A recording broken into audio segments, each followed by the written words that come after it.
সুপ্রিয় শিক্ষার্থী ভাই ও বোনেরা, আশা করি ভালো আছেন আপনারা। আবার নতুন ক্লাসে আমরা যুক্ত হয়ে গেলাম।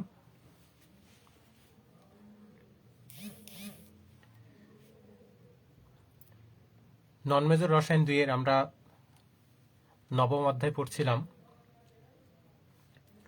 সেটারই ধারাবাহিকতায় আজকে আমরা কিছু প্রশ্ন পড়ব নবম অধ্যায়ের। আমি গতদিন পড়াইছিলাম যে সক্রিয়কারী গ্রুপ এবং নিষ্ক্রিয়কারী গ্রুপ কাদেরকে বলা হয় এবং কিভাবে আমরা বুঝবো সেটা পড়াইছিলাম। আজকে আমি কয়েকটা সক্রিয়কারী গ্রুপ বা অর্থপ্যারা নির্দেশক গ্রুপ এবং নিষ্ক্রিয়কারী গ্রুপ বা মেটা নির্দেশক গ্রুপ যাদেরকে বলি সেগুলো নিয়ে আলোচনা করব। তো চলেন আমরা দেখি যে সক্রিয়কারী নিষ্ক্রিয়কারী গ্রুপগুলো কিভাবে কাজ করে, কিভাবে এরা থাকে, সেই জিনিসটা আমরা দেখব। আচ্ছা, তো 1 নম্বরে আমরা আজকে যেটা পড়ব সেটা হচ্ছে খুব ইম্পর্টেন্ট, পরীক্ষাতে প্রায় আসে।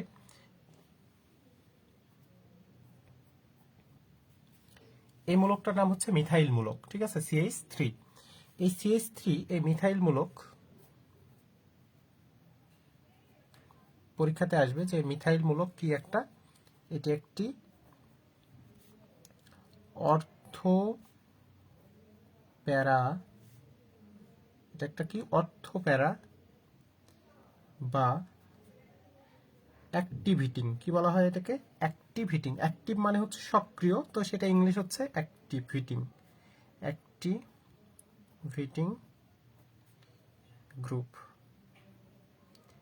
পরীক্ষাতে এইভাবে আসবে যে দেখাও যে এই মিথাইল গ্রুপ, ঠিক আছে, CH3 বা মিথাইল গ্রুপ একটা অর্থপ্যারা নির্দেশক গ্রুপ, বা ইংলিশে বললে কি বলবো, অ্যাক্টিভিটিং গ্রুপ, বা বাংলায় যদি আসে তাহলে আসবে কি সক্রিয়কারী গ্রুপ। এখন কথা হচ্ছে যে এটা আসলে কিভাবে সক্রিয়কারী গ্রুপ। তো চলেন আমরা সেই জিনিসটা একটু দেখি। এই যে এইটা বেনজিনের উপরে যখন এই গ্রুপটা থাকে, ঠিক আছে, বেনজিনের উপরে যখন কি থাকে, এই মিথাইল গ্রুপটা থাকে, অর্থাৎ কেমন,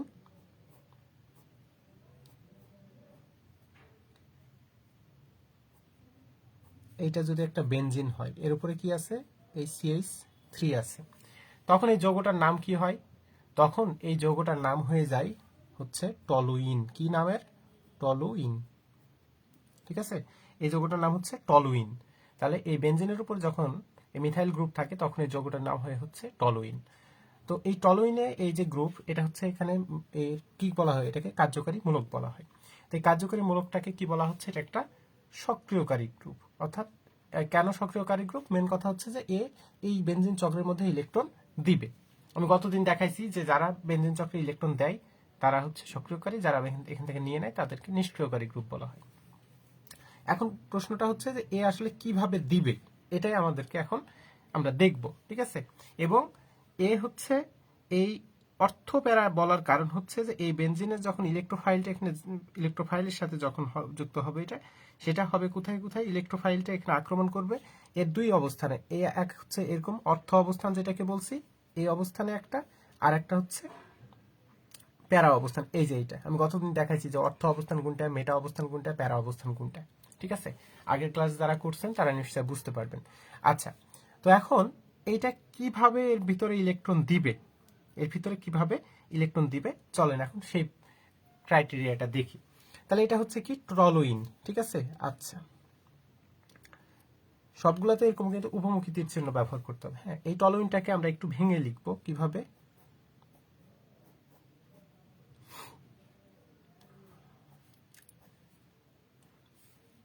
এর উপরে দেখেন সি আছে, এই সি এর সাথে হাইড্রোজেন কয়টা আছে, 3টা,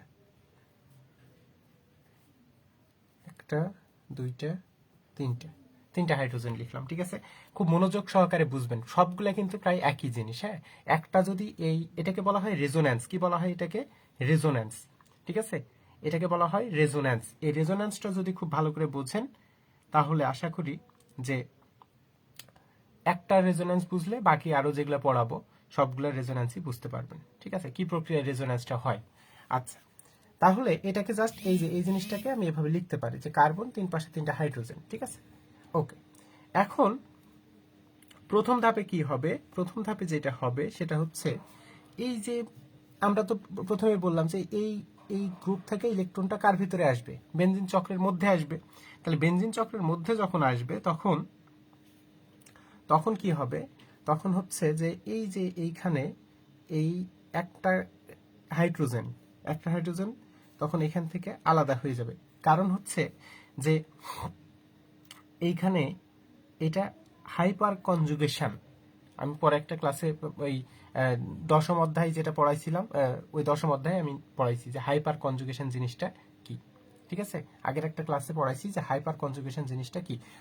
তারপরে একটু মনে করাই দিই, হাইপার কনজুগেশনের ক্ষেত্রে এরকম হয় যে এই যে এখান থেকে একটা হাইড্রোজেন, এখান থেকে এই ইলেকট্রনটা, এই যে এখানে যে ইলেকট্রনের একজোড়া ইলেকট্রন আছে এখানে দেওয়ার ফলে সেখান থেকে বিচ্ছিন্ন হবে। বিচ্ছিন্ন হয়ে কিন্তু আলাদা হয়ে যাবে না, হবে কি সে এখানেই প্লাস আকারে এর পাশেই অবস্থান করবে, ঠিক আছে। এর পাশেই কি করবে? অবস্থান করবে। এবং এই হাইপার কনজুগেশন কয়টা ঘটবে সেটা ডিপেন্ড করবে যে এখানে এই কার্বনের সাথে হাইড্রোজেন কয়টা আছে, সে কয়টা কি হবে গ্রুপ, মানে রেজোন্যান্স তৈরি হবে। তো এখানে হাইড্রোজেন 1 2 3, অর্থাৎ একবার এ হাইড্রোজেন হতে পারে, একবার এ হাইড্রোজেন হতে পারে, একবার এ হাইড্রোজেনটা হতে পারে, ঠিক আছে। আচ্ছা, তো হাইপার কনজুগেশন তাহলে এখানে হবে কি যে এই টলোইনে যে মিথাইল গ্রুপটা আছে, এই মিথাইল গ্রুপে কোনো নিঃসঙ্গ ইলেকট্রন জোড় নাই। এখানে কোনো নিঃসঙ্গ ইলেকট্রন জোড় এখানে আমরা দেখতে পাচ্ছি না। না থাকা সত্ত্বেও এটা কি করবে? ইলেকট্রন দানকারী গ্রুপ হিসেবে কাজ করবে। কেন? কারণ এইটাতে হচ্ছে হাইপার কনজুগেশন কাজ করে। হাইপার কনজুগেশন কি করে? কাজ করে। হাইপার কনজুগেশন বলতে কি, ওই যে এখানে একটা বন্ড ভেঙে যাবে, এই ইলেকট্রনটা ভিতরের দিকে চলে আসবে, ঠিক আছে। এই বন্ডটা এবং হাইড্রোজেনটা এখানে এইভাবে পজিটিভ হিসাবে এই পাশে অবস্থান করবে, কিন্তু কোনো বন্ড থাকবে না। এই জন্য হাইপার কনজুগেশন যে বন্ধনটা বা হাইপার কনজুগেশন যে প্রভাবটা, সেটাকে বলা হয় যে বন্ধনবিহীন একটা অবস্থা, ঠিক আছে। হাইপার কনজুগেশন কি? এই রেজোন্যান্স পড়ছি আমরা, এই রেজোন্যান্সেরই ওটাকে বলা হয় বিশেষ ধরনের রেজোন্যান্স। হাইপার কনজুগেশনকে কি বলা হয়? বিশেষ ধরনের রেজোন্যান্স বলা হয়, ঠিক আছে। আচ্ছা, তো প্রথমে কি হবে? প্রথমে মনে করেন যে এই যে এইটা বিচ্ছিন্ন হলো, এই হাইড্রোজেনটা, তাহলে কি হবে? তখন এখান থেকে এক জোড়া ইলেকট্রন এখানে চলে আসবে, ঠিক আছে। আচ্ছা, তাহলে এটা আমরা এইভাবে দেখাবো, এইখানে আসতেছে, ঠিক আছে, এক জোড়া। তাহলে দেখেন, একটা কথা মনে রাখবেন যে এই রেজোন্যান্স পড়তে গেলে যে পাশাপাশি কোনো দ্বিবন্ধন থাকা যাবে না, আবার পাশাপাশি একক বন্ধনও থাকা যাবে না। তো দেখেন, এই যে এই বন্ডটা যদি এখানে চলে আসে, তাহলে এইখানে একটা কি তৈরি হবে? এখানে একক বন্ধন আছে, এই বন্ডটা এখানে আসে যখন পড়বে, এখানে তখন একটা দ্বিবন্ধন তৈরি হবে। আবার এই পাশেও একটা দ্বিবন্ধন আছে, তো এই দ্বিবন্ধন পাশাপাশি থাকা যাবে না, ঠিক আছে। সো তখন এই দ্বিবন্ধনটা কি করবে? এই যে দ্বিবন্ধন এইখানে যেটা আছে, এই বাইরে বের হয়ে যাবে। আর একটা বন্ড মানে মনে রাখবেন, এখানে একটা বন্ড মানে হচ্ছে এখানে এর সাথে কি আছে? এক জোড়া ইলেকট্রন আছে। একটা বন্ড মানে কি আছে? এক জোড়া ইলেকট্রন আছে। আচ্ছা, তাহলে এই বন্ডটা তখন এখানে কি হয়ে গেল? বাইরে বের হয়ে গেল। আচ্ছা, তাহলে এখান থেকে একটা হাইড্রোজেন কি হয়ে গেছে? বাইরে। যে কোনোটা, এখানে যে কোনোটা দেখালেই হবে, আমি এখান থেকে দেখাচ্ছি। তাহলে মনে করেন আমি এটা দেখালাম, তাহলে এখান থেকে এটা বিচ্ছিন্ন হলো। এই বিচ্ছিন্ন হওয়ার ফলে তো এই যে এক জোড়া বন্ড মানে কি বললাম? এক জোড়া ইলেকট্রন, এই ইলেকট্রনটাই ভিতরের দিকে কিন্তু আসতেছে। আচ্ছা, তাহলে তখন পরের ধাপে যে কি হলো? এই যে এ বাইরে বের হয়েছিল, তার মানে এখানে এক জোড়া ইলেকট্রন নিয়ে এই বন্ধনটা বাইরে বের হয়েছে, এ আসে এইখানে বসার চেষ্টা করবে, ঠিক আছে। আর এইটা তো এখানে চলে আসছে, তার মানে এখানে কি হলো? তখন এখানে অলরেডি দ্বিবন্ধন হয়ে গেছে, এখানে দ্বিবন্ধন হয়েছে। আর এই কার্বনের সাথে এখানে একটা হাইড্রোজেন, এখানে একটা হাইড্রোজেন, আর এই হাইড্রোজেনটা আমি কি দেখালাম? এখান থেকে বিচ্ছিন্ন হয়ে গেছে। বিচ্ছিন্ন হয়ে কি এর সাথে কোনো বন্ধন থাকবে না, কিন্তু এর পাশে সে এইচ প্লাস রূপে কি করবে? অবস্থান করবে। এইচ প্লাস রূপে সে কি করবে? অবস্থান করবে, কারণ সে এই কার্বনের সাথে বন্ধনটা তো তার বিচ্ছিন্ন হয়ে গেছে, ঠিক আছে। তাই সে এইচ প্লাস রূপে কি করবে? তখন অবস্থান করবে। আচ্ছা, এইচ প্লাস রূপে সে অবস্থান করলো, করার পরে এখন দেখেন, এ যখন এখানে আসবে, তাহলে এখানে তো একটা বন্ধন তৈরি হবে, তাই না? এখানে যখন আসবে, তাহলে তো এই দ্বিবন্ধনটা যখন এখানে আসবে, তাই এখানে তো একটা বন্ধন তৈরি হবে। তো এখানে বন্ধন হলে এখানে তো আবার একটা দ্বিবন্ধন আছে, তাই না? তো পাশাপাশি তো দ্বিবন্ধন থাকা যাবে না, তখন এই দ্বিবন্ধনটা আবার কি করবে? বাইরে বের হবে, ঠিক আছে। এই দ্বিবন্ধনটা কি হবে? বাইরে বের হয়ে যাবে। আর এটা যে এখানে আছে, এখানে তো থাকবে, কারণ এখানে এখনো যায়নি। আচ্ছা, তাহলে হলো, এর পরের ধাপে কি হবে? এর পরের ধাপে এখানে দেখেন এখন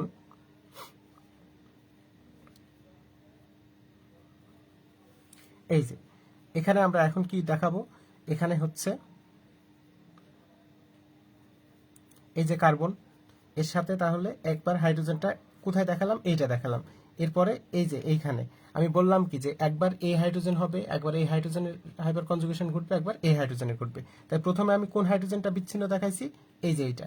এবার আমি আরেকটা হাইড্রোজেন বিচ্ছিন্ন দেখাবো, সেটা কোনটা, এইটা। তাহলে আমি এভাবে দেখাতে পারি, এইখানে তখন এই উপরের হাইড্রোজেনটা তখন H প্লাস, ঠিক আছে, উপরের হাইড্রোজেনটা তখন কি হলো, H প্লাস হলো। আচ্ছা, তাহলে দেখেন এই দ্বিবন্ধনটা এই যে এক জোড়া মুক্ত জোড় ইলেকট্রন সহ দ্বিবন্ধনটা এসে এখন কোথায় বসে গেল, এ এসে এখন এইখানে বসে গেল, তাহলে দ্বিবন্ধন হলো।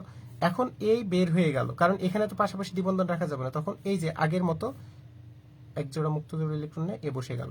তাহলে এ আসে কোথায় বসবে, এই যে এখানে বসবে, ঠিক আছে, এখানে বসবে। তাহলে এখানে যখন বসবে, এখানে যখন আবার দ্বিবন্ধন হবে, তাহলে তো এ পাশাপাশি দ্বিবন্ধন হয়ে যাচ্ছে দুই হাতে, তখন সেটা কি করবে, এ আবার বাইরে বের হবে, ঠিক আছে, এ আবার বাইরে বের হবে।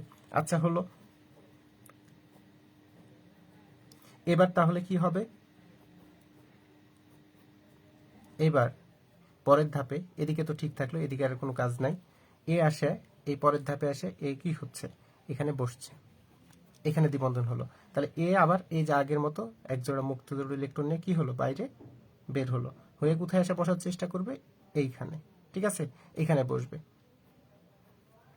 আচ্ছা, তাহলে এইবার আমি কার্বন, হাইড্রোজেন, হাইড্রোজেন, এবার কোন হাইড্রোজেনটা আলাদা করে দেখাবো, এই যে এই পাশের যে, অর্থাৎ এই হাইড্রোজেনটাকে আমি আলাদা করে দেখাচ্ছি, অর্থাৎ এর সাথে বন্ড বিচ্ছিন্ন অবস্থায় এই হাইড্রোজেনটা। কারণ আমি কি বললাম, এই জিনিসটা কয় রকমের হতে পারে, তিনটা হাইড্রোজেন থাকলে তিনটা, এই যে একটা একবার এই হাইড্রোজেনের ক্ষেত্রে হবে, একবার এই হাইড্রোজেন, একবার এই হাইড্রোজেন। দেখেন একবার এই যে এটার ক্ষেত্রে হয়েছে, একবার দেখালাম কোনটার ক্ষেত্রে, এই যে এই সরি প্রথমে হচ্ছে এটার ক্ষেত্রে হয়েছে একটা, তারপরে এটার ক্ষেত্রে হলো একটা, এবার হচ্ছে এটার ক্ষেত্রে হলো একটা, ঠিক আছে।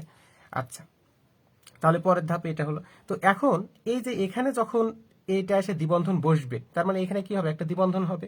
তো এই দ্বিবন্ধন হলে এখানে তো পাশাপাশি দ্বিবন্ধন আছে, তাহলে কি দ্বিবন্ধন পাশাপাশি থাকা সম্ভব না, পাশাপাশি দ্বিবন্ধন থাকা সম্ভব না। তখন এই দ্বিবন্ধনটা কার কাছে যাবে, এই হাইড্রোজেনের কাছে চলে যাবে। তাহলে দেখেন তো এখানে গেলে তো হাইড্রোজেন এক জোড়া ইলেকট্রন পাবে, তার মানে এই যে এখানে যখন এই বন্ধনটা এর কাছে যাবে, তখন এখানে এই হাইড্রোজেনটা আবার এই কার্বনের সাথে কি করতে পারবে, একটা বন্ড তৈরি করতে পারবে, কারণ এর যে ইলেকট্রন ঘাটতি আছে সেটা ইলেকট্রন চাই এখানে কি করবে, পূর্ণ করতে পারবে, ফলে এখানে আবার নতুন আর একটা বন্ড তৈরি হয়ে যাবে, ঠিক আছে। তাহলে পরের ধাপে যায় সে বন্ডটাই হয়ে যাবে, সে বন্ডটা হলে কেমন হবে, তাহলে দেখেন এইটা এই যে এইটা এসে তখন এখানে বসলো, অর্থাৎ এখানে দ্বিবন্ধন হলো, এখানে তো দ্বিবন্ধন আগে থেকে আছেই, আবার কোথায় হলো, আবার হচ্ছে এই যে এখানে হলো, ঠিক আছে। তাহলে এখানে আরেকটা কি তৈরি হলো, দ্বিবন্ধন তৈরি হলো, ঠিক আছে, এখানে আরেকটা দ্বিবন্ধন তৈরি হলো, ওকে।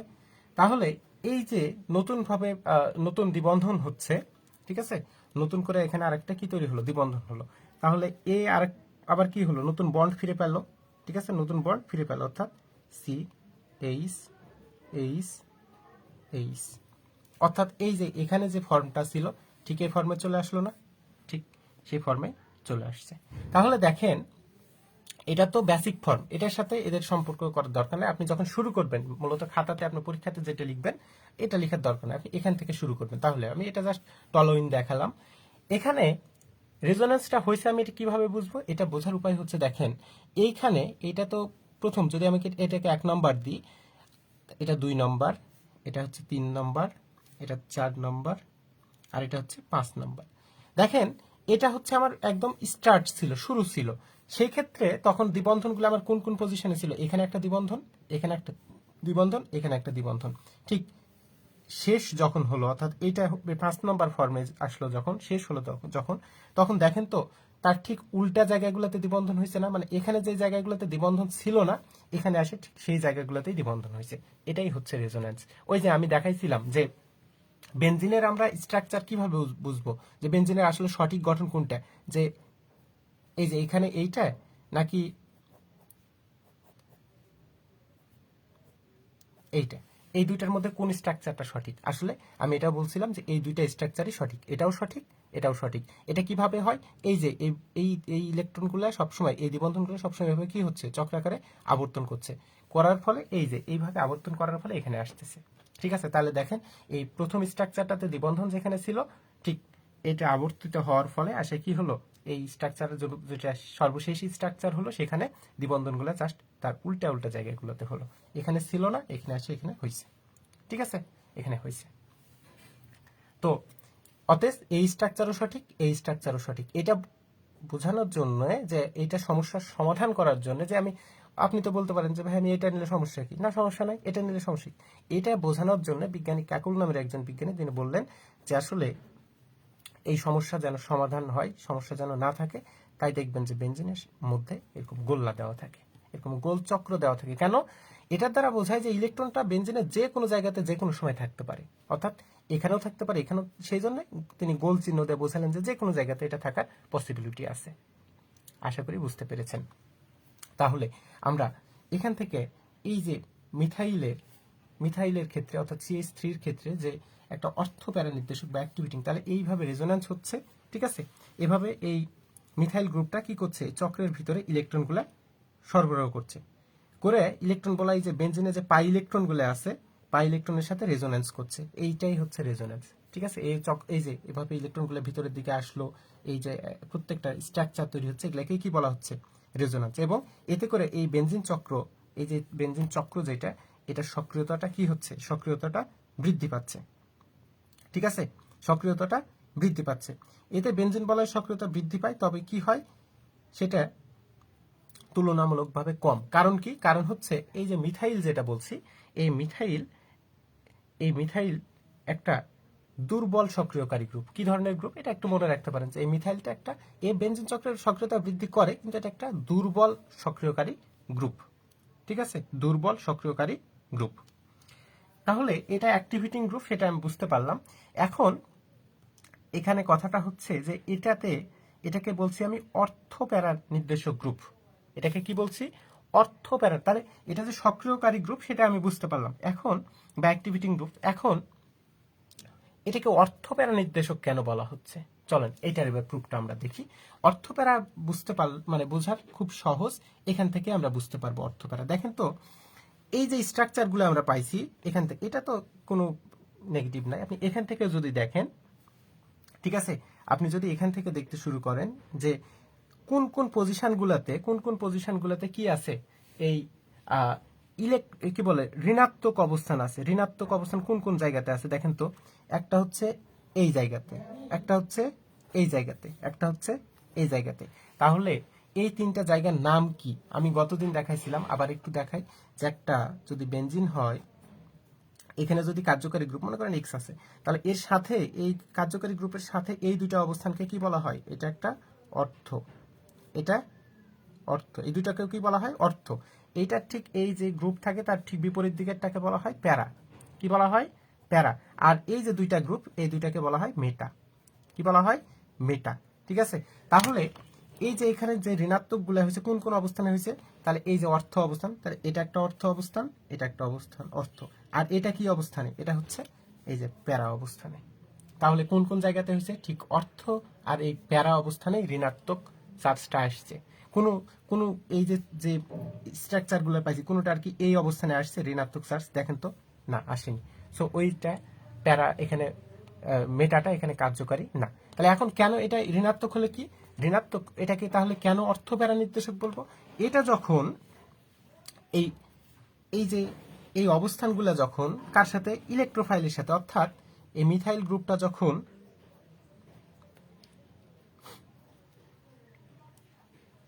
CH3, এই টলোইনটা, এই CH3 গ্রুপযুক্ত টলোইন যখন ইলেকট্রোফাইলের সাথে যুক্ত হয়, কার সাথে? ইলেকট্রোফাইলের সাথে। দশম অধ্যায় পড়াইছে, আগের অধ্যায়, যে ইলেকট্রোফাইল বিক্রিয়াগুলো কেমন করে। এর সাথে যখন বিক্রিয়া করে তখন এই ইলেকট্রোফাইলটা দুইটা অবস্থানে যুক্ত হয়। এ যেহেতু প্লাস চার্জ, এ নিজে কি ইলেকট্রোফাইল কি প্লাস চার্জ, তাহলে এখন বলেন তো কোন কোন জায়গাতে যুক্ত হতে পারবে প্লাস চার্জ? একটা হতে পারবে এই এই অবস্থানে, আর একটা হতে পারবে এই অবস্থানে। তাহলে কেমন স্ট্রাকচার পাবো দুইটা? একটা হচ্ছে CH3, এখানে একটা ইলেকট্রোফাইল যুক্ত হবে, প্লাস আরেকটা ইলেকট্রোফাইল যুক্ত হবে কোথায়,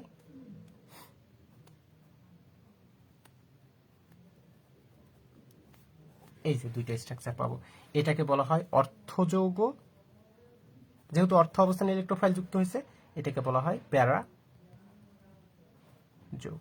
ঠিক আছে, এটাকে কি বলা হয়, প্যারা যোগ। এটা দেখালেও হয়, না দেখালেও হয়, জাস্ট আমি বুঝাই দিলাম যে কি জন্য এটাকে অর্থ প্যারা নির্দেশক বলা হচ্ছে, এটাকে অর্থ প্যারা নির্দেশক কেন বলা হচ্ছে। কিন্তু এটা যদি মেটা নির্দেশক হতো তাহলে দেখতেন যে শুধুমাত্র এই দুই পজিশনে যুক্ত হতো, এই দুই পজিশন। কিন্তু এটা মেটা নির্দেশক না, সো এখানে যে স্ট্রাকচারগুলো পাইছি কোনোটাতে ঋণাত্মক চার্জটা এই মেটা পজিশনে নাই, শুধু কোথায় আছে, এই অর্থ পজিশন আর এই প্যারা পজিশনে আছে। সো এটা একই সাথে অর্থ প্যারা নির্দেশক, বা এটাকে কি বলা হয়, অ্যাক্টিভিটিং গ্রুপ বলা হয়। তাহলে এটাকে কি বলছি, এটাকে বলা হচ্ছে অর্থ প্যারা নির্দেশক, বা এটাকে কি বলা হচ্ছে, অর্থ প্যারা নির্দেশক বা অ্যাক্টিভিটিং গ্রুপ বলা হচ্ছে। তাহলে এখন যদি পরীক্ষাতে আসে তাহলে কি বলবো, যে এই মিথাইল গ্রুপ হাইপার কনজুগেশন প্রভাব দ্বারা কি হচ্ছে, হাইপার কনজুগেশন কোনটা, এই যে বললাম যে এখান থেকে একটা করে হাইড্রোজেন বাইরে এর সাথে বন্ডবিহীন অবস্থায় থাকবে। ঠিক আছে, বন্ডবিহীন অবস্থায় থাকবে। আগের লেকচারটা একটু কাইন্ডলি দেখবেন, ওই 10ম অধ্যায়ে পড়াইছি হাইপার কনজুগেশন কি, সেখানে এটাকে একটু কাইন্ডলি দেখে নেবেন। ঠিক আছে, আচ্ছা ঠিক আছে, ওকে। তাহলে আমরা একটা প্রশ্ন শেষ করলাম যে মিথাইল একটা অর্থ প্যারা নির্দেশক বা অ্যাক্টিভিটিং গ্রুপ কেন। ওকে, এবার আমরা পড়ব হচ্ছে পরের আরেকটা প্রশ্ন, সেটা হচ্ছে যে নাইট্রো গ্রুপ, NO2 গ্রুপ। ঠিক আছে, NO2 গ্রুপ একটা কি, তাহলে এটা তো পড়লাম অর্থ প্যারা নির্দেশক। এবার যদি মেটা নির্দেশক কাউকে পড়তে চাই তো চলেন, তাহলে ঠিক এটার উল্টে আর একটা জিনিস পড়বো, সেটা হচ্ছে কি, মেটা নির্দেশক। এটা হচ্ছে অর্থ প্যারা নির্দেশক, এবার অর্থাৎ এটা একটা অ্যাক্টিভিটিং গ্রুপ, এবার একটা ডিঅ্যাক্টিভিটিং গ্রুপ পড়বো।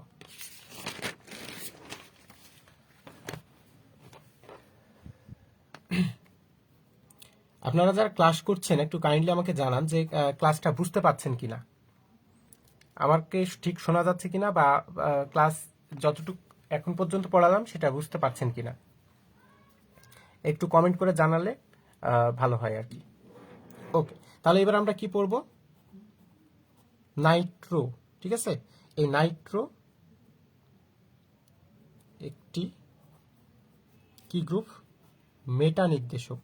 মেটা নির্দেশক, তাহলে মেটা নির্দেশক হলে সেগুলো কেমন হয়, ডিঅ্যাক্টিভিটিং গ্রুপ হয়।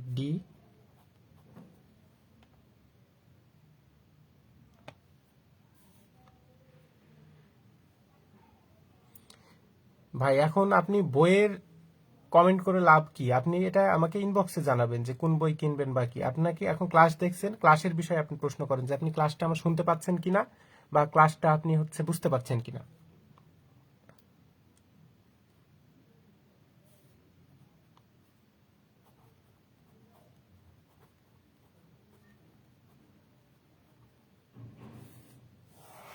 তাহলে এবার আমরা কি পড়বো, এবার আমরা পড়বো হচ্ছে, হ্যাঁ, কাইনাত জুই লিখছে, জি ভাইয়া ক্লিয়ার শোনা যাচ্ছে, বুঝতে পারছি, ধন্যবাদ।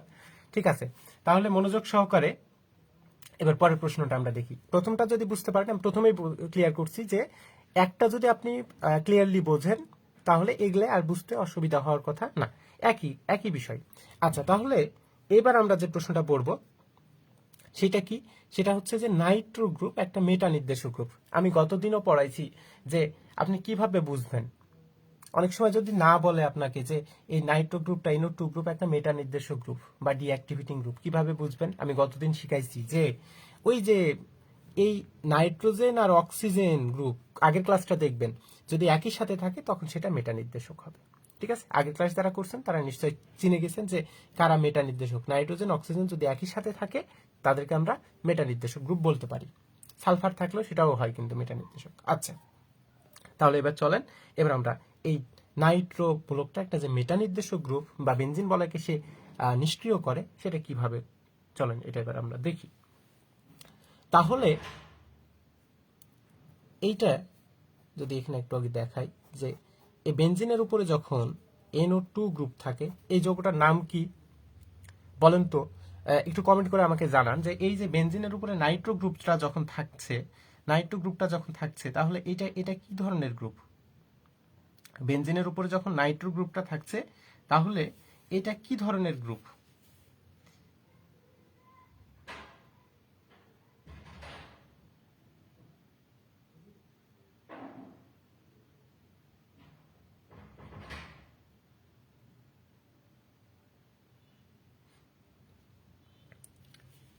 এই বেনজিনের উপরে নাইট্রোবেনজিন, এই নাইট্রোমূলক থাকলে এই যৌগটার নাম হয় তখন নাইট্রোবেনজিন। ঠিক আছে, এর নাম কি হয়?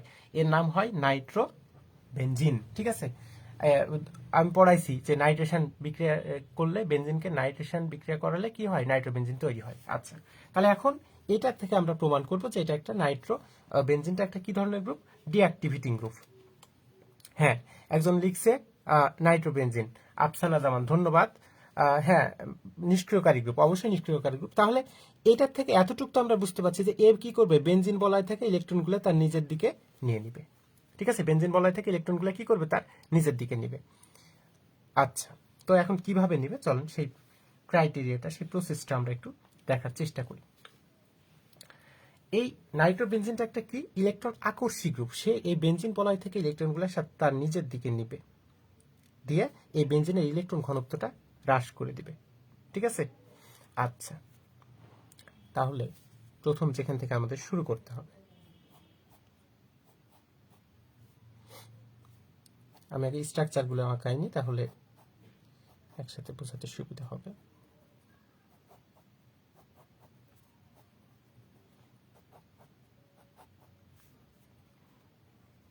চার আরেকটা লাগবে। ওকে, তাহলে আমরা এই যে নাইট্রো, এর সাথে এই নাইট্রো গ্রুপটা এইভাবে অঙ্কন করব। এখানে একটা নাইট্রোজেন আছে, এর সাথে কি আছে? দুইটা অক্সিজেন আছে।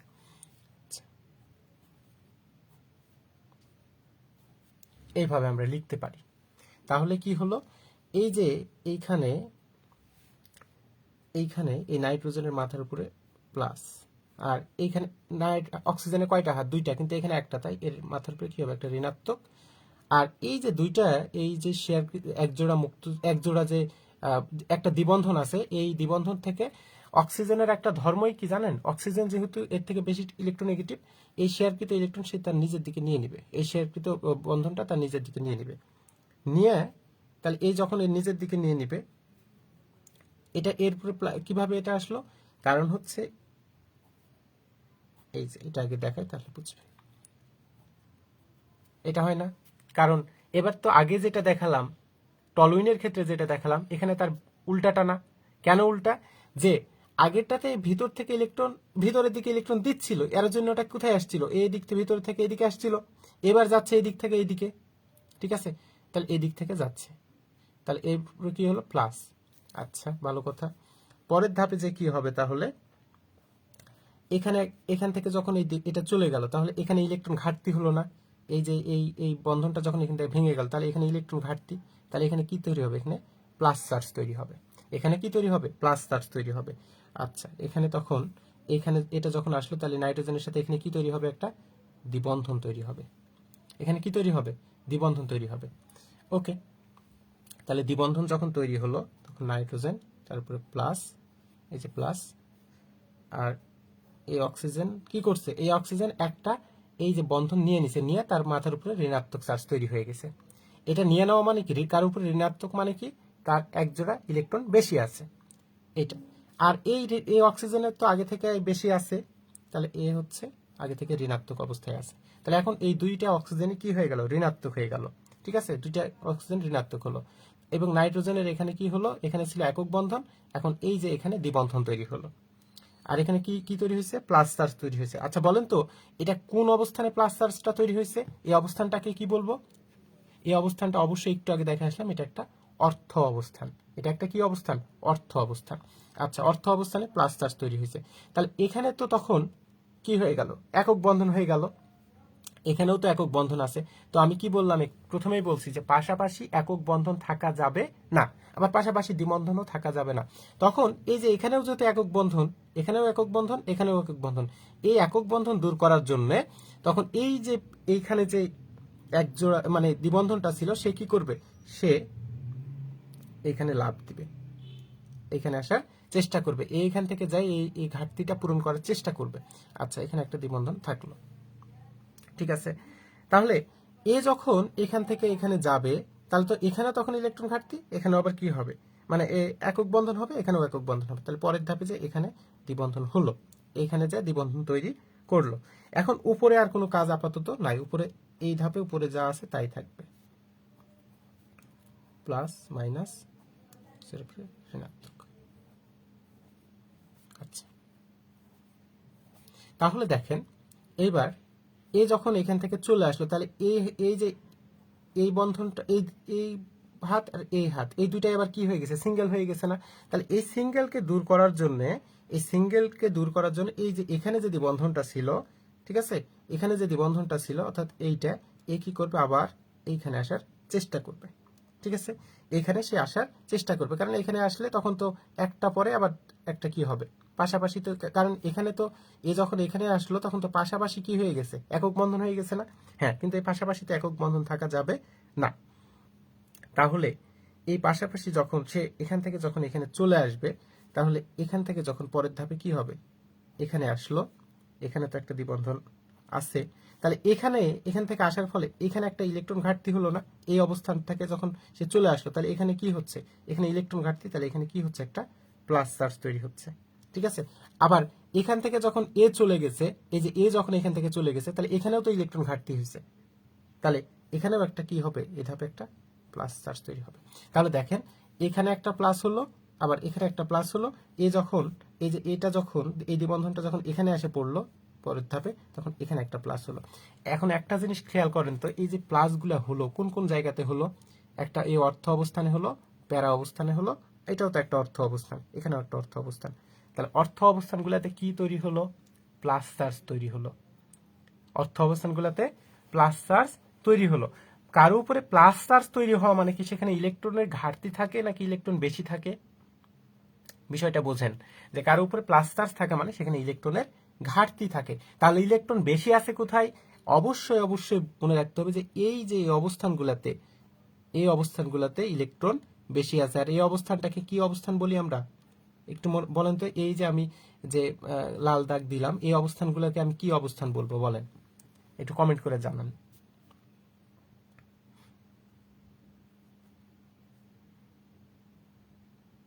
আমি যেখানে প্লাস চার্জ দিছি সেই অবস্থানগুলোকে কি অবস্থান? হ্যাঁ, আনদীপ সোহাব বলছে যে এটা হচ্ছে মেটা অবস্থান। অ্যাবসলিউটলি রাইট, এটা হচ্ছে এই অবস্থানগুলো হচ্ছে মেটা অবস্থান। ঠিক আছে, মেটা অবস্থান। তাহলে এখানে এই প্লাস চার্জ অর্থাৎ অর্থ এবং প্যারা অবস্থান ইলেকট্রনের ঘাটতি আছে, আর এই মেটা অবস্থানগুলোতে তাহলে এখন ইলেকট্রন কি আছে, ইলেকট্রন বেশি আছে। এই মেটা অবস্থানগুলোতে কি আছে, ইলেকট্রন বেশি আছে। আচ্ছা, তাহলে এবার চতুর্থ ধাপে কি হবে, নাইট্রোজেন। তাহলে এখানে চলে আসলে এখানে প্লাস চার্জ তৈরি হলো, এই যে নাইট্রোজেন আছে প্লাস, এরপরে মাইনাস, এরপরে মাইনাস। ঠিক আছে, তাহলে এই যে পাশাপাশি এখন কি হয়ে গেছে, একক বন্ধন হয়ে গেছে না? এই যে এখানে একটা একক বন্ধন, এখানে একক বন্ধন, তখন এই যে নাইট্রোজেনের দ্বিবন্ধন যেটা ছিল সে আবার এখানে মুভ করবে, এখানে চলে আসবে। এখানে যখন চলে আসবে তাহলে নাইট্রোজেনে তো আবার তখন এর ঘাটতি দেখা দিবে। তখন এই ঘাটতি দূর করার জন্য এই যে অক্সিজেনের মাথার উপরে যে একজোড়া এই ঋণাত্মক ছিল, একটা ঋণাত্মক ছিল, সে আবার এখানে চলে আসবে। তাহলে আসে কি করবে, নাইট্রোজেন প্লাস, অর্থাৎ এই অবস্থানটা আমি এটাকে এভাবে না দেখে একসাথে আমি NO2 লিখে দিতে পারি। ঠিক আছে, এখানে তো দ্বিবন্ধন দেওয়া যাবে না এখানে, আচ্ছা এটা কেটে দিই, সরাসরি তখন এভাবে লিখে দেবেন NO2, আর এইটা এসে এখানে একটা দ্বিবন্ধন তৈরি করলো, এখানে তো আগে থেকে দ্বিবন্ধন আছে, এখানে একটা দ্বিবন্ধন আছে। এখন দেখেন তো এটার সাথে একটু মিলান তো, যে এইখানে যে অবস্থানগুলোতে দ্বিবন্ধন ছিল ঠিক তার বিপরীত অবস্থানগুলোতে এখানে দ্বিবন্ধন হয়েছে না? এখানে যে যে জায়গাতে দ্বিবন্ধন ছিল এখানে তার বিপরীত জায়গাগুলোতে কি হলো, দ্বিবন্ধন তৈরি হলো। ঠিক আছে, আর এটা যে মেটা নির্দেশক, সেটা কিভাবে এখন বুঝতে পারবো? তাহলে আমি কি বললাম যে এই তিনটা অবস্থানে অর্থাৎ এখানে, এখানে, এখানে, অর্থাৎ এই দুইটা অর্থ অবস্থানে এবং হচ্ছে এই প্যারা অবস্থানে কি আছে, ইলেকট্রনের ঘাটতি আছে। তাহলে ইলেকট্রন বেশি আছে কোথায়, এই মেটা অবস্থানগুলোতে ইলেকট্রন বেশি আছে। আর ইলেকট্রন বেশি থাকার জন্য সেখানে কি করবে, ইলেকট্রন বেশি থাকার জন্য সেখানে সহজে ইলেকট্রোফাইল, সেখানে ইলেকট্রোফাইল কি করতে পারবে, আক্রমণ করতে পারবে। অর্থাৎ এটা যদি নাইট্রোবেনজিন হয়, এর সাথে প্লাস চার্জযুক্ত ইলেকট্রোফাইল এখন শুধু কোথায় আক্রমণ করবে, তাহলে এই যে এই দুই অবস্থানে আক্রমণ করবে। ঠিক আছে, এই দুই অবস্থানে আক্রমণ করবে, অর্থাৎ হচ্ছে মেটা অবস্থানে আক্রমণ করবে, করে কেমন যৌগ তৈরি করবে তাহলে এরকম, ঠিক আছে, এটা এরকম যৌগ তৈরি করবে। এটাকে কি বলা হয়? মেটা যৌগ। মেটা যৌগ। এখানে কেন আক্রমণ করলো? অনেকে প্রশ্ন, তাহলে এই অবস্থান কি দোষ করলো, বা এটা কি দোষ করলো, বা এখানে কি? কারণ এখানে ইলেকট্রনের ঘাটতি, আর এ তো ধনাত্মক চার্জ, যেখানে ইলেকট্রন বেশি থাকবে সে এখানে আক্রমণ করবে, বা এখানে এর সাথেই যুক্ত হবে। অর্থাৎ এই দুই অবস্থানে যেহেতু ইলেকট্রন বেশি আছে, তাই এই দুই অবস্থানে সে যুক্ত হবে এই ইলেকট্রোফাইলটা, ঠিক আছে। এখানে আরেকটা জিনিস শিখাই যে আমি এই যে এখানে আমি যেমন দেখালাম যে এই বলছি যে এ আক্রমণ করবে, কিন্তু অ্যারো চিহ্নটা কোন দিকে দিতে হবে বলেন তো? অ্যারো চিহ্ন কি এদিক থেকে এদিকে যাবে নাকি এদিক থেকে এদিকে আসবে? আমি দশম অধ্যায় যখন ওই আগের ক্লাসগুলো যারা করছেন তারা নিশ্চয়ই শিখছেন যে অ্যারো চিহ্ন মাস্ট বি এই দিক থেকে এদিকে, অর্থাৎ ঋণাত্মক থেকে ধনাত্মকের দিকে যাবে। বিভিন্ন বইপত্রে দেখবেন ভুল মানে ভুল দেওয়া থাকে, যে এখান থেকে দেখবেন দেওয়া আছে এরকম যে এখান থেকে এদিকে অ্যারো চিহ্ন, নো, এটা রং। আপনি সবসময় এই ঋণাত্মক থেকে কার দিকে যাবে? ধনাত্মকের দিকে অ্যারো চিহ্ন। আমি বলবো যে ইলেকট্রোফাইলকে আক্রমণ করছে, কিন্তু অ্যারো চিহ্ন দেওয়ার সময় এই ঋণাত্মক থেকে ধনাত্মকের দিকে দিব, তাই এই যৌগটা তৈরি করে। সো এটাকে কি বলা হয়? এটাকে বলা হয় মেটা নির্দেশক। এটাকে কি বলা হয়? মেটা নির্দেশক। তাহলে আশা করি বুঝতে পেরেছেন যে এটাকে কেন অর্থ নির্দেশক আগেরটাকে বললাম, এটাকে আমরা কি বললাম? মেটা নির্দেশক বললাম। তাহলে একটা অর্থ নির্দেশক পড়লাম, একটা মেটা নির্দেশক পড়লাম। চলেন এবার আমরা একটা ব্যতিক্রম টাইপের জিনিস পড়বো। ব্যতিক্রম টাইপের জিনিস কি? তাহলে এই যে দুইটা পড়ালাম, একটা হচ্ছে নাইট্রোবেনজিন, অর্থাৎ নাইট্রোমূলক একটা মেটা নির্দেশক, আগেরটা পড়লাম টলুইন, অর্থাৎ এই যে CH3 গ্রুপ, অ্যালকিন গ্রুপ একটা কি ধরনের গ্রুপ? আচ্ছা, একজন বলছে আবার একটু বোঝান। তাহলে দেখেন যে এইটা আমি কি করলাম, আগেরটাতে যেমন দেখছিলাম যে ওটা হচ্ছে ইলেকট্রন দানকারী গ্রুপ, আর এটা হচ্ছে ইলেকট্রন গ্রহণকারী গ্রুপ। এইটা কি ধরনের গ্রুপ? একটা ইলেকট্রন গ্রহণকারী গ্রুপ, ঠিক আছে। তো গ্রহণকারী গ্রুপ হলে সে বেনজিন থেকে ইলেকট্রনগুলো নিবে, তাই এই যে এদিক থেকে সে ইলেকট্রন নিচ্ছে, কোন দিকে নিচ্ছে? তার নিজের দিকে নিচ্ছে। বেনজিনকে সে নিষ্ক্রিয় করে দিবে, তার কাছ থেকে তার ধন সম্পদ নিয়ে তাকে নিষ্ক্রিয় করবে, কাকে? বেনজিনকে। তাই সে দেখেন এই যে ইলেকট্রনের ফ্লোটা কোন দিকে যাচ্ছে, এর জন্য কোন দিকে দিছি? এই বেনজিন থেকে এর দিকে। আর আগেরটাতে দেখছিলাম যে এদিক থেকে বেনজিনের মধ্যে আসছিল, তাই না? তাই তো তাকে বেনজিন সক্রিয়কারী গ্রুপ। তাহলে গেল, এখানে যখন গেল আমি একটা কথা বললাম যে পাশাপাশি কখনো সিঙ্গেল বন্ড থাকা যাবে না। তো এই যে এখান থেকে যখন এই বন্ডটা বাইরে বের হয়ে এর কাছে দ্বিবন্ধন হয়ে গেছে, নাইট্রোজেন অক্সিজেনের মাঝে দুইটা বন্ড বসে, এই যে দেখেন এই এই এই এখানে আছে কি NO2 গ্রুপ না, NO2 গ্রুপ। তো নাইট্রোজেনের ক্ষেত্রে এখানে আমাদের এই অক্সিজেন তো কয়টা হাত? অক্সিজেনের দুইটা হাত। তো এখানে স্বাভাবিক অবস্থায় অক্সিজেনে কয়টা? এটা তো দুইটাই ছিল।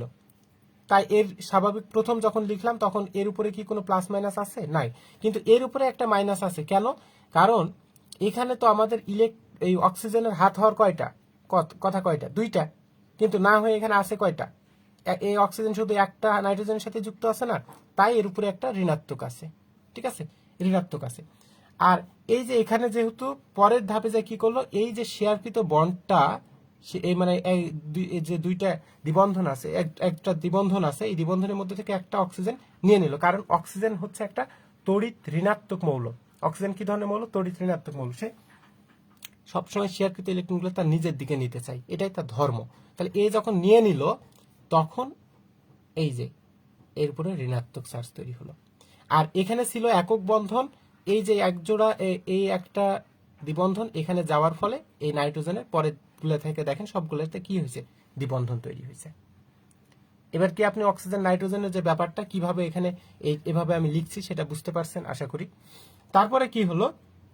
ঠিক আগের মতোই, তাহলে এখন উপরে আর কোনো ভেজাল নাই, এখন আগের মতো কাহিনী, যে ওই যে পাশাপাশি আমি দ্বিবন্ধন রাখতে পারবো না, বা পাশাপাশি একক বন্ধনও রাখতে পারবো না। সেই জন্য আমি কি করছি, এই যে ইলেকট্রনগুলো এইভাবে ওই দ্বিবন্ধনগুলো এইভাবে চক্রাকারে আবর্তন করছে।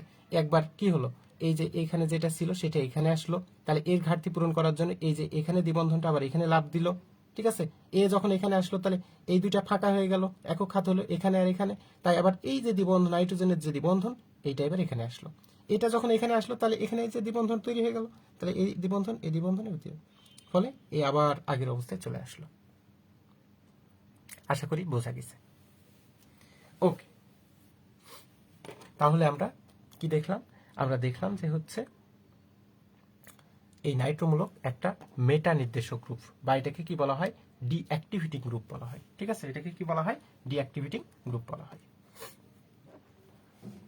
এইবার আমরা ব্যতিক্রমে একটা জিনিস পড়বো, এটাও আসে অনেক সময় পরীক্ষাতে আসতে পারে। সেটা হচ্ছে নাম্বার 3 নম্বর আমরা এখন যেটা পড়বো সেটা হচ্ছে এই যে ক্লোরিন, প্রশ্ন আসে ক্লোরিন একটা অর্থ প্যারা নির্দেশক গ্রুপ। ঠিক আছে, নির্দেশক গ্রুপ। তাহলে অর্থ প্যারা নির্দেশক গ্রুপ, কিন্তু এটি বেনজিন বলয়কে অসক্রিয় করে।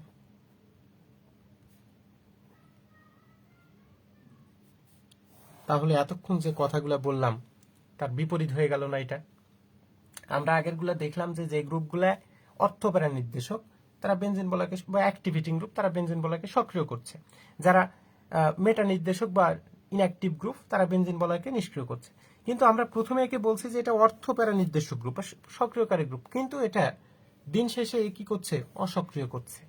তাহলে সে ওই যে দুমুখ সাপের মতো হয়ে গেল না? তাহলে এটা কেন হয়? চলেন এই জিনিসটা আমরা এখন শিখি। তাহলে বেনজিনের উপরে যখন এই ক্লোরিনটা আমরা দিই, এর নামটা কি একটু কাইন্ডলি কমেন্ট করে জানান। যারা আগে ক্লাস করছেন নিশ্চয়ই আমি পড়াইছি, বেনজিনের ক্লোরিনেশন বিক্রিয়া পড়াইছি, তাহলে নিশ্চয়ই আপনাদের জানার কথা এই যৌগটার নামটা কি। বেনজিনের উপরে ক্লোরিন দিচ্ছি, তাহলে নাম কি হচ্ছে?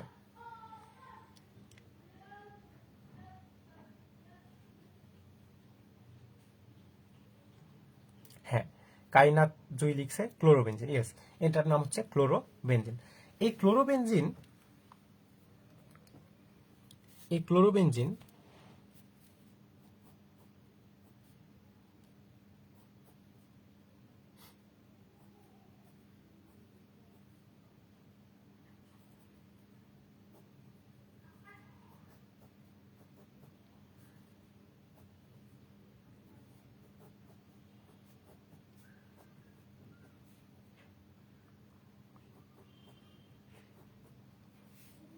দেখেন,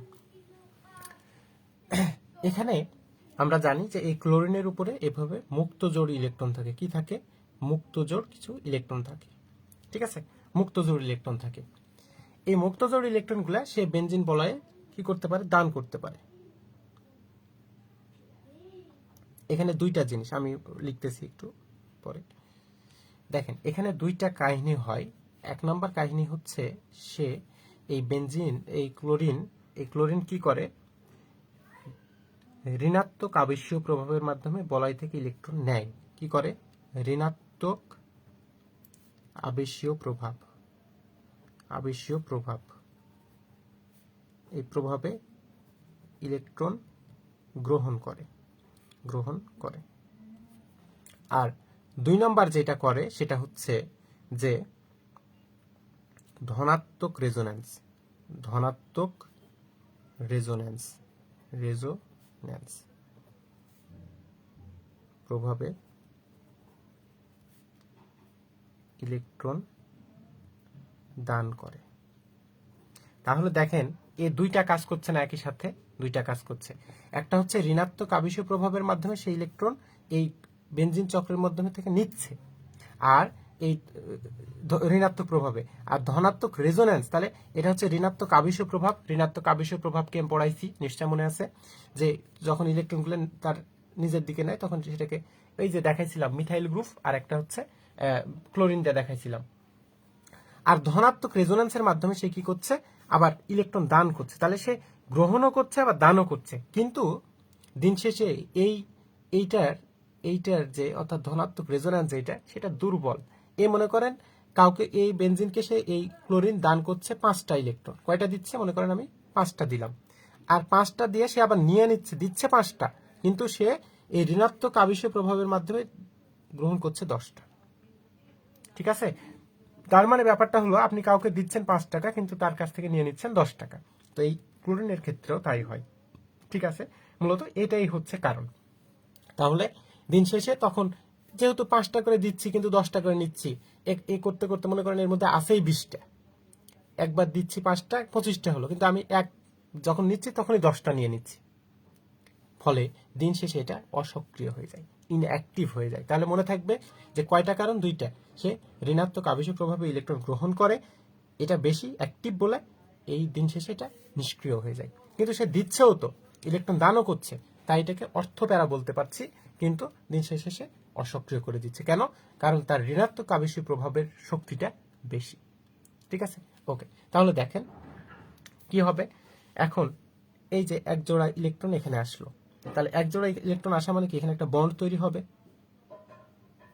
ঠিক আছে, এই যে 3 জোড়া মুক্ত জোড় ছিল সেখান থেকে একটা চলে আসলো, তাহলে একটা কি হলো? প্লাস চার্জ তৈরি হলো। এই যে মুক্ত জোড়টা এখানে এসে কি করলো? একটা দ্বিবন্ধন তৈরি করলো। ঠিক আছে, দ্বিবন্ধন তৈরি করলো।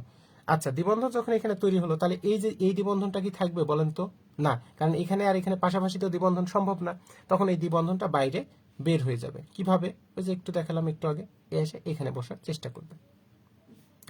আর এদিকে যেটা আছে, এ যখন এখানে এসে বসবে, তাহলে এখানে তো আর একটা দ্বিবন্ধন পাশাপাশি তো সম্ভব না, তখন এ আবার বাইরে এভাবে বের হয়ে যাবে। এটা এখানে যেটা আছে সেটা ঠিক থাকলো। পরের ধাপে আসে, তাহলে কি হলো? এই যে এটা এসে এখানে বসলো, দ্বিবন্ধন তৈরি হলো। এখানে ক্লোরিনের উপরে যা আছে, এদিকে তো এখন আপাতত কোনো কাজ নাই, থাকলো। তাহলে এই যে এই দ্বিবন্ধনটা এবার বাইরে এর আগের মতো এই যে অবস্থানে এখানে আসবে। ঠিক আছে, আর এখানে যখন দেখেন এ যখন এখানে এসে বসার চেষ্টা করবে, তাহলে এই যে এই দ্বিবন্ধনটা তখন আবার কি করবে? বাইরে বের হবে। পরের ধাপে আসে এই যে এখানে আসে এ কি করলো? বসে গেল।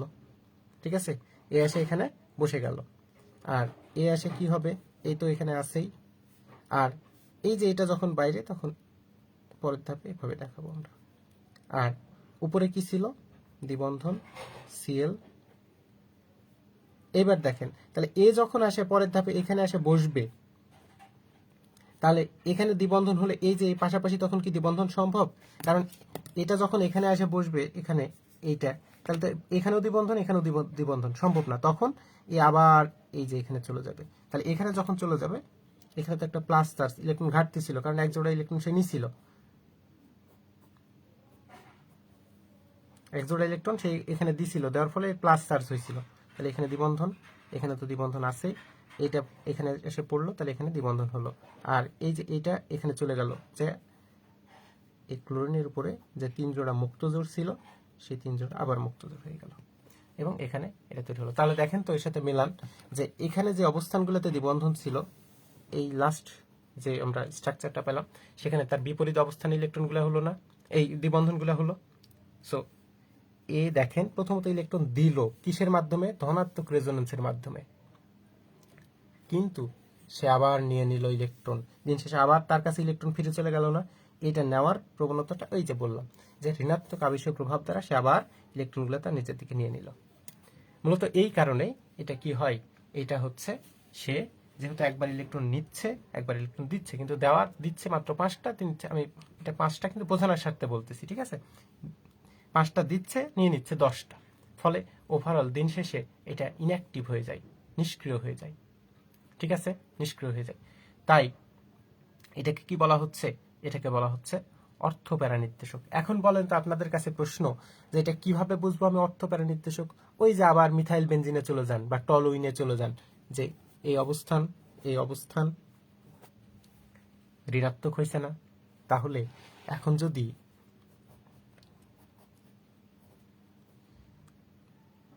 এই ক্লোরিন ইলেকট্রোফাইলের সাথে যুক্ত হয়, তাহলে কোন কোন অবস্থানে যুক্ত হবে? এখানে আর এখানে। অর্থাৎ আমরা কোথায় কোথায় এই যে অবস্থান আমরা এটার, সেটা কোথায় কোথায় দেখতে, সরি, এটা তো মেটা অবস্থান। এখানে একটা, আর একটা কোথায় লিখতে পারবো? ঠিক এখানে একটা।